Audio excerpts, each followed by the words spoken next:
بسم اللہ الرحمن الرحیم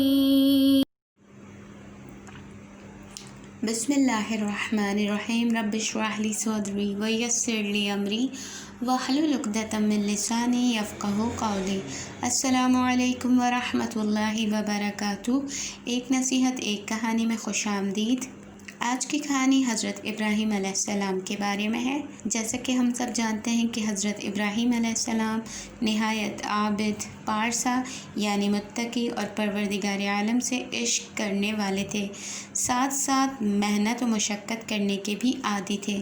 بیکار رہنا انہیں پسند نہیں تھا۔ ان کی زندگی کا بھی ایک حصہ کھیتی باڑی اور بھیڑ بکریاں چرانے میں گزرا، اور ان کے پاس بہت زیادہ بھیڑ بکریاں تھیں۔ پروردگار عالم سے فرشتوں نے کہا کہ خدایا، ابراہیم کی اور تیری دوستی کیا اس وجہ سے ہے کہ تو نے انہیں بے شمار نعمتیں عطا کی ہوئی ہیں؟ تو پروردگار عالم نے اپنے فرشتوں کو یہ بتانا چاہا کہ نہیں، ابراہیم علیہ السلام نے مجھے یعنی خدا کو حقیقی طور پر پہچانا ہے، شناخت کیا ہے۔ پروردگار عالم نے جناب جبرائیل علیہ السلام سے فرمایا، ابراہیم کے پاس جاؤ اور مجھے یاد کرو۔ جناب جبرائیل چشم زدن میں حضرت ابراہیم علیہ السلام کے پاس آئے تو دیکھتے ہیں کہ وہ اپنی بھیڑ بکریاں چرانے میں مصروف ہیں۔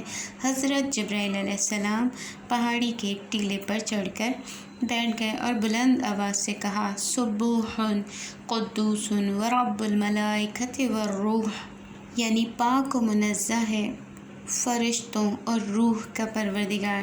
جیسے ہی جناب ابراہیم علیہ السلام نے خدا کا نام سنا تو ان پر ایک خاص کیفیت طاری ہو گئی، اور ان کا جوش جذبہ دیکھنے کے قابل تھا جو بیان نہیں کیا جا سکتا۔ جناب ابراہیم علیہ السلام نے اپنے اطراف نگاہ دوڑائی کہ یہ خوبصورت ترین آواز کہاں سے آ رہی ہے۔ پھر جب اوپر نگاہ کی تو پہاڑ پر ایک شخص کو بیٹھا ہوا دیکھا تو اس کے پاس آئے اور فرمانے لگے، کیا تم ہو جو میرے محبوب کا نام اپنی زبان پر لائے ہو؟ اس نے کہا، ہاں۔ جناب ابراہیم نے کہا، ایک دفعہ اور میرے محبوب کا نام لو، میں تمہیں اپنے غلے کا یعنی وہ جو بھیڑ بکریاں ہیں اس کے 3 حصے اگر کروں تو ایک حصہ تمہیں بخش دوں گا۔ پھر اس شخص نے کہا، سبوح قدوس ورب الملائکۃ والروح۔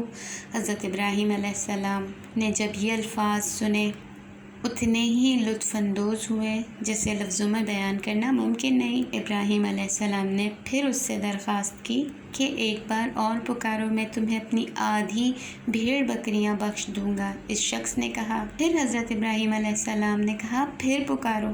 تیسری مرتبہ حضرت ابراہیم علیہ السلام نے اپنی ساری بھیڑ بکریاں اس کے حوالے کر دیں، لیکن حضرت ابراہیم علیہ السلام اتنے زیادہ لطف اندوز ہو رہے تھے کہ ان کا دل ہی نہیں چاہ رہا تھا کہ وہ شخص خاموش ہو۔ اتنی دل نشین آواز میں پروردگار عالم کی حمد بیان کر رہا تھا۔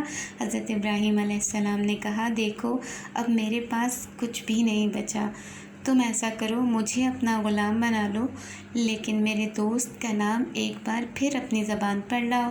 اس شخص نے پھر پکارا، سبوح قدوس رب الملائکۃ والروح۔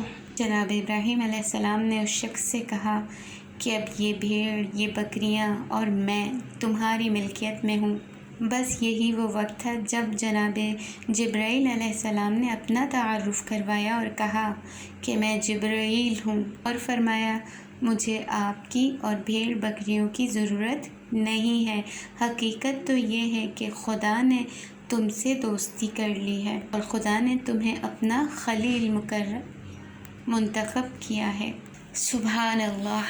اس پوری کہانی سے ہمیں یہ نصیحت ملتی ہے کہ اللہ کا ذکر ہی وہ ذکر ہے جو دلوں کو سکون اور قرار عطا کرتا ہے۔ جیسے اللہ اپنے بندوں سے محبت کرتا ہے، بندے بھی ایسے ہی خدا سے محبت کریں کہ جیسے جناب ابراہیم علیہ السلام نے خدا سے محبت کی اور اپنے مال و اسباب کی فکر نہ کی، صرف خدا کے نام کو بار بار سننے کی چاہ میں انہوں نے اپنی ساری بھیڑ بکریاں، یہاں تک کہ خود کو بھی ایک ذکر خدا کے صدقے میں اس شخص کو حوالے کر دیا۔